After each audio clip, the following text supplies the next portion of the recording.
പരസ്യങ്ങളിലൊക്കെ കാണുന്ന ഒരുപാട് വളരെ സുന്ദരികളായ യുവതികൾ വരുന്നു, അവരുടെ സ്കിൻ കാണുന്നു, അതുപോലെ ആകും എന്നുള്ള പ്രതീക്ഷയിൽ ഒരുപാട് വില കൂടിയ ബ്രാൻഡഡ് ആയിട്ടുള്ള ഉൽപ്പന്നങ്ങൾ, ഇന്നത്തെ നമ്മുടെ യുവത ശരിക്കും ബ്രാൻഡഡ് മെറ്റീരിയൽസിന്റെ ആളുകളാണ്. അപ്പോൾ ഒരു ബ്രാൻഡഡ് പ്രോഡക്റ്റ് വാങ്ങി ഉപയോഗിച്ചാൽ എൻ്റെ സ്കിൻ തീർച്ചയായിട്ടും സേഫാണ് എന്ന് നമ്മൾ വിശ്വസിക്കുന്നുണ്ട്.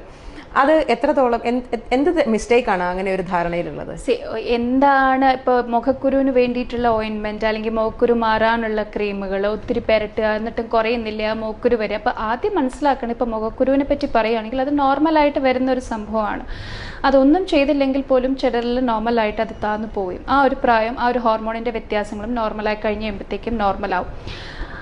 അപ്പോൾ കൂടുതലായിട്ട് വരുമ്പോൾ, അതായത് വേദന വരിക, ഭയങ്കരമായിട്ട് പാടുകൾ വീഴുക, ഇതൊക്കെ ചെയ്യുമ്പോൾ അപ്പോൾ തന്നെ ഡോക്ടറിനെ സമീപിക്കുക. കാരണം നമ്മുടെ സ്കിന്നിന് ഏതാണ് സ്യൂട്ടബിൾ ആവുക എന്നുള്ളത് ഒരിക്കലും നമുക്ക് തിരഞ്ഞെടുക്കാൻ പറ്റില്ല. അങ്ങനെയുള്ളവർക്ക് മാത്രമാണ് നമുക്ക് കെയർ ചെയ്യാനും പറ്റുള്ളൂ. ഇപ്പം ദേഹത്തെ സംബന്ധിച്ചിടത്തോളം മോയ്സ്ചറൈസിങ് ലോഷൻ യൂസ് ചെയ്യുമ്പോഴും ശ്രദ്ധിക്കാനുള്ളത്, നോർമലായിട്ടുള്ള ഒരാൾക്ക്, നോർമലായിട്ട് സ്കിന്നുള്ള ഒരാൾക്ക് മോയ്സ്ചറൈസിങ് ലോഷൻ്റെ ആവശ്യം വരിക ഒരുപാട് തണുപ്പ് കാലം വരുമ്പോൾ, അതായത് ആ ഡിസംബർ, ജനുവരി, ഫെബ്രുവരി ആകുമ്പോഴത്തേക്കും നല്ലോണം വിൻ്റർ സീസൺസിൽ വളരെ ലൈറ്റായിട്ട് ഒരു മോയ്സ്ചറൈസിങ് ലോഷൻ്റെ ആവശ്യമുണ്ട്. നോർമലായിട്ട് സ്കിന്നുള്ള ആൾക്ക് അതുപോലും കെയർ ചെയ്യേണ്ട ആവശ്യമില്ല. മോയ്സ്ചറൈസിങ് ലോഷൻ്റെ കാര്യം പറഞ്ഞപ്പോഴാണ്, പലപ്പോഴും നമ്മൾ ഇപ്പോൾ ഒരു കടയിൽ നിന്നൊരു പ്രോഡക്റ്റ് വാങ്ങിക്കണമെങ്കിൽ ഫേസിന് വേണ്ടി വേറൊരു ക്രീം, ബോഡി ക്രീം വേറൊന്ന്, എന്താണ് ആ ഒരു വ്യത്യാസം? ഈ ബോഡി ക്രീം നമുക്ക് ഫേസിൽ യൂസ് ചെയ്യുന്നത് കൊണ്ടുള്ള വ്യത്യാസങ്ങൾ എന്തൊക്കെയാണ്? നമ്മൾ ബോഡി ക്രീം എപ്പോഴും ബോഡിയിൽ മാത്രം യൂസ് ചെയ്യുക, ഫേസ് ക്രീം എപ്പോഴും ഫേസിൽ മാത്രം യൂസ് ചെയ്യുക. ബോഡി ക്രീം ഫേസിൽ യൂസ് ചെയ്ത് കഴിഞ്ഞാൽ ചില ആൾക്കാർക്ക് ഭയങ്കരമായിട്ട് ബോഡിയിൽ ഭയങ്കരമായിട്ട് കുരുക്കൾ, മുഖത്ത് കൂടുതലായിട്ട് കുരുക്കൾ അനുഭവപ്പെടുകയും വേദനയും റാഷസും എല്ലാം കാണാറുണ്ട്. കാരണം അത് ബോഡിയിൽ സ്കിന്ന് മുഖത്തെ വെച്ച് അപേക്ഷിക്കുമ്പോൾ കുറച്ചും കൂടി കട്ടി കൂടിയതാണ്. അപ്പം അതിന് വേണ്ടിയിട്ടും അതിന് സ്യൂട്ടബിൾ ആയിട്ടുമായിരിക്കും ബോഡി ലോഷൻസ് യൂസ് ചെയ്തിട്ടുള്ളത്. പിന്നെ ഈ പറഞ്ഞ പോലെ വരണ്ട ചർമ്മക്കാർക്ക് മോയ്സ്ചറൈസിങ് ലോഷൻ ആവശ്യമാണ്. പക്ഷെ മോയ്സ്ചറൈസിങ് ലോഷൻ നമ്മൾ യൂഷ്വലി കാണാറ് എങ്ങനെ, ഇപ്പോൾ എണ്ണ പുരട്ടി കുളിച്ചാൽ പോരെ എന്ന് ചോദിക്കും എല്ലാവരും. ഇപ്പോൾ വന്നിട്ട് ഡോക്ടർ എണ്ണ പുരട്ടുന്നുണ്ട്, എണ്ണ പുരട്ടിയാണ് എല്ലാ ദിവസവും കുളിക്കുന്നത്. പക്ഷെ എന്താണ് പ്രശ്നം വരിക? എണ്ണ പുരട്ടും കുളിക്കുന്നതിന് മുൻപെയാണ് നമ്മൾ എണ്ണ പുരട്ടി ശീലിച്ചിട്ടുള്ളത് നമ്മളെല്ലാവരും.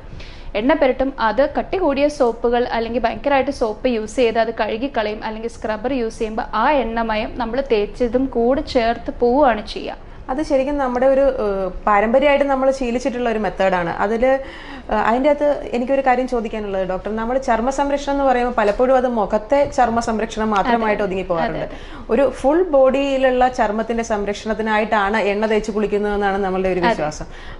അത് ഇപ്പോൾ ഡോക്ടർ പറഞ്ഞ പോലെ ആ എണ്ണ അപ്ലൈ ചെയ്തതിന് ശേഷം നമ്മൾ ഫുള്ളായിട്ട് സോപ്പ് ഇട്ടിട്ട് ആ എണ്ണ ഫുള്ള് കളയുന്ന രീതിയാണുള്ളത്. ശരിക്കും ഉള്ള ഫുൾ ബോഡി ചർമ്മ സംരക്ഷണം നമ്മൾ എങ്ങനെയാണ് നമുക്ക് ചെയ്യാൻ കഴിയുന്നത്? എണ്ണ തേച്ച് കുളിക്കുന്നതുകൊണ്ട് ഒരുപാട് ബെനിഫിറ്റ്സ് ഉണ്ട്. ആ ഒരു നോർമലായിട്ട് ഒരു ത്വക്കിന് വേണ്ട ഒരു തിളക്കം നിലനിർത്താനും ആ ഒരു എണ്ണമയം, അതായത് സ്കിൻ ഒരുപാട് ഡ്രൈ ആവാതിരിക്കാനും നമ്മൾ എണ്ണ പുരട്ടുന്നത് നല്ലതാണ്. വെറും വെളിച്ചെണ്ണയാണ് ഏറ്റവും നല്ലത്. അത് ആണ് ഏറ്റവും സ്യൂട്ടബിൾ ആയിട്ടുള്ളത്. കാരണം അതിൻ്റെ അകത്ത് വേറെ ഇൻഗ്രീഡിയൻസ് അല്ലെങ്കിൽ വേറെ ഒന്നും നമ്മൾ ആഡ് ചെയ്യാത്തതും അതിന് അലർജി ഉണ്ടാകുന്നതും വളരെ കുറവാണ്. ചിലർക്ക് ഈ പറഞ്ഞ പോലെ വെറും എണ്ണ തേക്കും. അതിൻ്റെ കൂടെ നമ്മൾ ഉപയോഗിക്കുന്ന സോപ്പും വളരെയധികം ഇമ്പോർട്ടൻ്റ് ആണ്.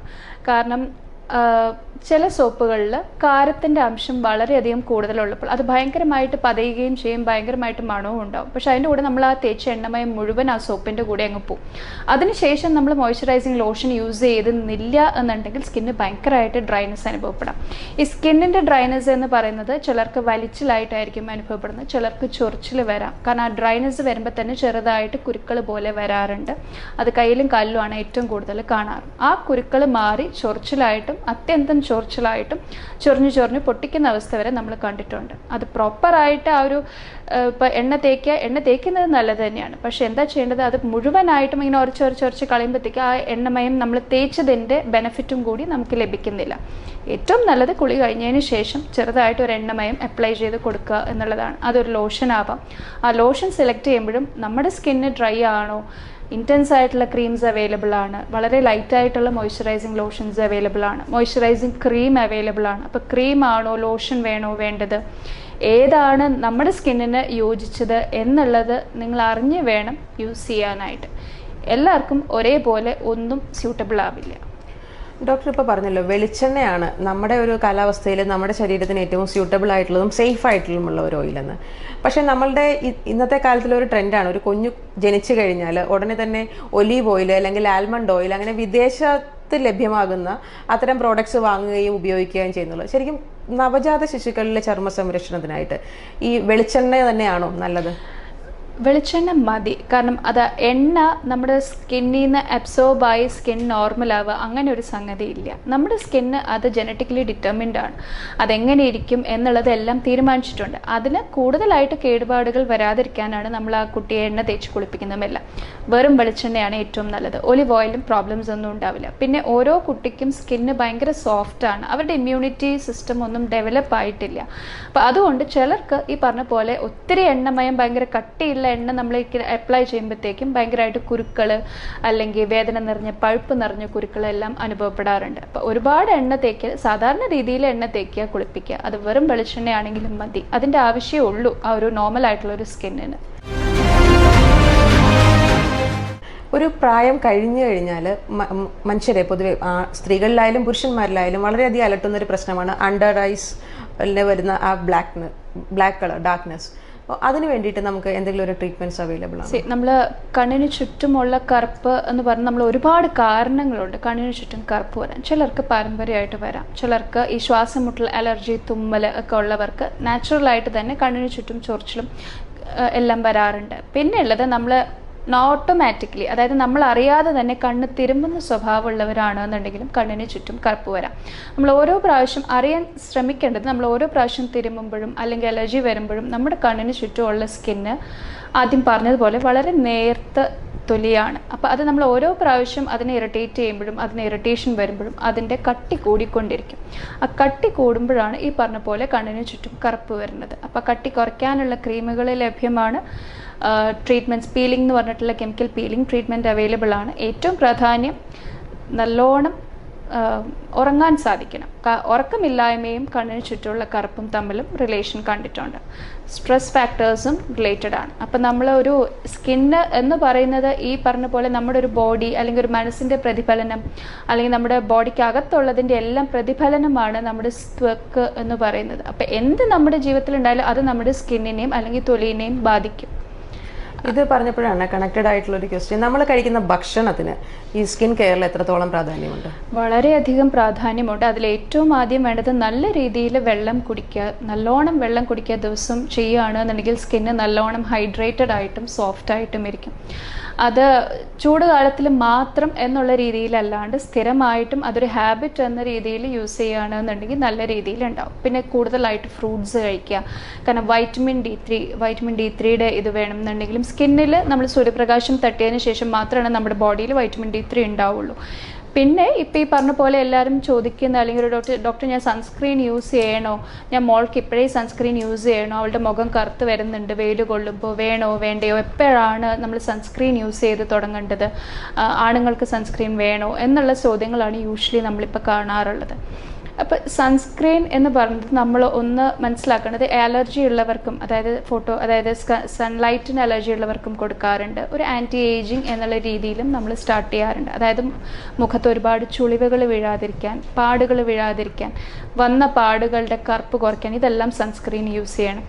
യൂഷ്വലി ഒരു 30-35 വയസ്സിന് ശേഷമാണ് നോർമൽ രീതിയിൽ ഒരാൾ സൺസ്ക്രീൻ യൂസ് ചെയ്യേണ്ടത്. ഈ സൺസ്ക്രീൻ യൂസ് ചെയ്യുന്നത് കൊണ്ട് എല്ലാവർക്കും എല്ലാ സൺസ്ക്രീനും സ്യൂട്ടബിൾ ആവില്ല. അതും ഈ പറഞ്ഞ പോലെ വിദഗ്ധമായിട്ട് ഉപദേശം തേടിയതിനു ശേഷം മാത്രം യൂസ് ചെയ്യുക. നോർമലായിട്ട് ചെറുപ്പത്തിൽ ഒരു ചെറിയ കുട്ടിക്ക് സൺസ്ക്രീൻ്റെ ആവശ്യമില്ല, എക്സെപ്റ്റ് ഇഫ് ദർ ഈസ്, അതായത് എന്തെങ്കിലും അസുഖമുണ്ട് അല്ലെങ്കിൽ സൺലൈറ്റുമായിട്ട് ബന്ധപ്പെട്ട എന്തെങ്കിലും അസുഖം ഉണ്ടെങ്കിൽ മാത്രമാണ് നമ്മൾ സൺസ്ക്രീൻസ് യൂസ് ചെയ്യാറുള്ളൂ.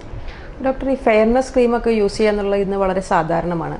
നമുക്ക് ഏതൊരു പലരും കൗമാരത്തിലേക്ക് കടക്കുമ്പോഴാണ് ഇത് ഉപയോഗിക്കാൻ തുടങ്ങുന്നത്.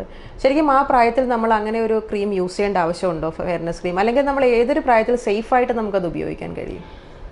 ഫെയർനെസ് ക്രീം എന്നുള്ള കോൺസെപ്റ്റ് പോലും നമ്മൾ ഈ ഒരു എന്താ പറയുക, ഇപ്പോഴത്തെ ഒരു സമൂഹത്തിൻ്റെ ഒരു പിയർ പ്രഷറിൻ്റെ ഭാഗമായിട്ട് വരുന്നതാണ്. ഞാൻ നന്നായിട്ടിരിക്കണം, എൻ്റെ സ്കിൻ നല്ലതാവണം, അതിനേക്കാളിലും ഉപരി നമ്മുടെ കോൺഫിഡൻസിൻ്റെ ലെവൽ പോലും ഇതിനെ ആശ്രയിച്ചാണ്, അല്ലെങ്കിൽ നമ്മുടെ മുഖത്തിൻ്റെ തെളിച്ചം ആശ്രയിച്ചാണ് ഇപ്പോൾ ഇരിക്കുന്നത്.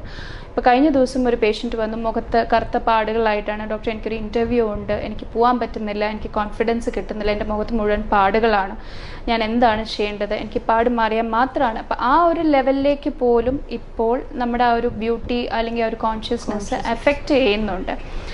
സാധാരണ രീതിയിൽ നോർമലായിട്ടുള്ളൊരു സ്കിന്നിന് ഒരു ഫെയർനെസ് ക്രീമിൻ്റെയും ആവശ്യമില്ല. പിന്നെ ഈ പറഞ്ഞ പോലെ ഒരുപാട് വെയിലടിച്ചതിൻ്റെ ശേഷമായിട്ടുണ്ടാവുന്ന പാടുകൾ, കരിമംഗല്യം പോലത്തെ പാടുകൾ, പിന്നെ കാക്കപ്പുള്ളികൾ പോലെ വരുന്നത്, ഇതെല്ലാം കുറയ്ക്കാനായിട്ട് ട്രീറ്റ്മെൻറ്റ്സ് ഉണ്ട്. അത് പക്ഷേ ഫെയർനെസ് ക്രീം എന്നുള്ള രീതിയിലേക്കാളും മെഡിക്കേറ്റഡ് ആയിട്ട് കറക്റ്റായിട്ട് കണ്ട് എന്താണ് അല്ലെങ്കിൽ എന്തുകൊണ്ടാണ് ആ പാടുകൾ വീഴുന്നത് എന്ന് മനസ്സിലാക്കിയതിന് ശേഷം ട്രീറ്റ്മെൻറ്റ് എടുക്കുന്നതാണ് എപ്പോഴും നല്ലത്. പിന്നെ ഡോക്ടർ, നമ്മുടെ ഇപ്പോൾ ഡോക്ടർ പറഞ്ഞ പോലെ നമ്മൾ ജനിക്കുമ്പോൾ നമുക്കൊരു സ്കിൻ ടെക്സ്ചർ ഉണ്ട്. നമുക്ക് യാതൊരുവിധ ട്രീറ്റ്മെൻറ്റ്സും കൂടാതെ അല്ലെങ്കിൽ ഇത്തരം ക്രീമുകളൊന്നും കൂടാതെ തന്നെ ആ ടെക്സ്ചർ നന്നായി നമുക്ക് എങ്ങനെ നിലനിർത്തിക്കൊണ്ട് പോകാൻ സാധിക്കും? ഒന്ന്, നമ്മൾ ഒരുപാട് പുറമേൽ നിന്നും ഉള്ള, അതായത് ഒത്തിരി ട്രീറ്റ്മെൻറ്റ്സ് ചെയ്യാണ്ടിരിക്കുക, അല്ലെങ്കിൽ ഇടയ്ക്കിടയ്ക്ക് എന്തെങ്കിലും പോയിട്ട് സ്കിൻ ബ്ലീച്ചിങ് അങ്ങനത്തെ സംഭവങ്ങൾ, ഇത് വൺസ് ഇൻ എ വൈൽ ചെയ്യുന്നത് കൊണ്ട് പ്രശ്നങ്ങളൊന്നുമില്ല, സ്കിന്നിന് ആ ഒരു ഫ്രഷ്നെസ്സും എല്ലാം കിട്ടും. പക്ഷേ എല്ലാ ദിവസവും ആവുമ്പോഴാണ്, ഇപ്പോൾ സോപ്പിൻ്റെ കാര്യം എടുക്കുകയാണെങ്കിൽ ഏത് സോപ്പാണ് ഡോക്ടർ യൂസ് ചെയ്യേണ്ടത്? ഒരുപാട് സോപ്പുകൾ ഇപ്പോൾ ലഭ്യമാണ്. അപ്പം നമ്മൾ നോക്കേണ്ടത് എന്താണ് അതിൻ്റെ pH, അതായത് pH എന്ന് പറഞ്ഞു കഴിഞ്ഞാൽ അത് കൂടുതലായിട്ട് കാരനിറമുള്ളതാണോ കാരമയമാണോ എന്നുള്ളതാണ് നമ്മൾ അറിയേണ്ടത്. അത് നമ്മൾ സാധാരണ സോപ്പുകൾ നോക്കിയാൽ നമ്മളത് കാണാറില്ല. ആദ്യം മനസ്സിലാക്കേണ്ടത് നമ്മുടെ സ്കിന്ന്, അതായത് ത്വക്കിന് ഒരു ആസിഡിക് ആയിട്ടുള്ള ഒരു pH ആണ്. അപ്പം അതിനനുസരിച്ചിട്ടായിട്ടുള്ള സോപ്പുകൾ വേണം യൂസ് ചെയ്യാൻ. അപ്പം അങ്ങനെയുള്ളപ്പോൾ നമ്മൾ ഒരുപാട് കാലം കൂടിയ സോപ്പുകൾ യൂസ് ചെയ്താൽ നമ്മുടെ സ്കിന്നിൻ്റെ നോർമൽ ആയിട്ടുള്ള ടെക്സ്ചർ ഓൺ ദി വേ, അതായത് ആ ഒരു കാലങ്ങളോളം നമ്മൾ യൂസ് ചെയ്യുമ്പോഴത്തേക്കും അതങ്ങ് നഷ്ടപ്പെടും. അപ്പം എപ്പോഴും സോപ്പുകൾ സെലക്ട് ചെയ്യുമ്പോൾ അവരവരുടെ, അതായത് എണ്ണമയം നിലനിർത്തുന്ന രീതിയിലുള്ള pH വാല്യൂ എന്ന് പറയുന്നതാണോ ഡോക്ടർ? pH ആണ് നോക്കേണ്ടത്. പക്ഷേ എല്ലാ സോപ്പുകളും വിപണിയിൽ അവൈലബിൾ ആയിട്ടുള്ളത് അതിൽ ഡിസ്ക്രൈബ് ചെയ്യാറുണ്ടോ എന്നുള്ളത് എനിക്കറിയില്ല. എന്താണ് അതിൻ്റെ ഒരു സേഫ് റേഷ്യോ? നമ്മൾ സിൻഡറ്റ് എന്ന് പറഞ്ഞിട്ടുള്ളതാണ്. സിൻഡറ്റ് എന്ന് പറഞ്ഞു കഴിഞ്ഞാൽ ആക്ച്വലി അത് സോപ്പായിട്ട് നമ്മൾ പരിഗണിക്കാറില്ല. അത് സിൻഡറ്റ് ബാറാണ്. അതായത് ആ ഒരു ആസിഡിക് pH-ഉം അതൊരു നോർമൽ സ്കിന്നിൻ്റെ pH-ഉമായിട്ട് ചേർന്ന് നിൽക്കുമ്പോഴാണ് നമ്മളത് യൂസ് ചെയ്യാറുള്ളൂ.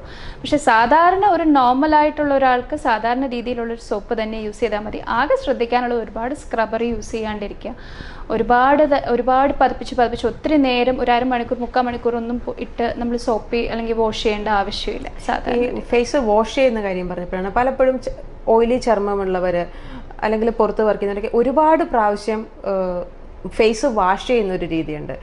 ഇപ്പോൾ ഓയിലി വരുമ്പോഴാണ് ചിലർ ഉടനെ സോപ്പ് ഇട്ട് നന്നായിട്ട് വാഷ് ചെയ്യും. അങ്ങനെ ഒരുപാട് തവണ ഫേസ് വാഷ് ചെയ്യുന്ന ആൾക്കാരുണ്ട്. അത് ശരിക്കും നല്ലതാണോ? നമ്മുടെ ഫേസിന് ഒരു ദിവസം എത്ര വാഷ് ആവശ്യമാണ്? അത് നമ്മുടെ ഇവിടുത്തെ ക്ലൈമറ്റും കൂടി ഡിപ്പെൻഡ് ചെയ്തിരിക്കും. നമ്മുടെ ഇപ്പോൾ ഒത്തിരി ഹ്യൂമിഡാണ്, ഒരുപാട് വേർക്കുന്ന ഒരാളാണെന്നുണ്ടെങ്കിൽ ഫേസ് വാഷ് ചെയ്യുന്നതുകൊണ്ട് കുഴപ്പമൊന്നുമില്ല. പിന്നെ നമ്മൾ ഉപയോഗിക്കുന്ന എന്ത് ഉപയോഗിച്ചാണ് വാഷ് ചെയ്യുന്നത് എന്നനുസരിച്ചിരിക്കും. ഒരുപാട്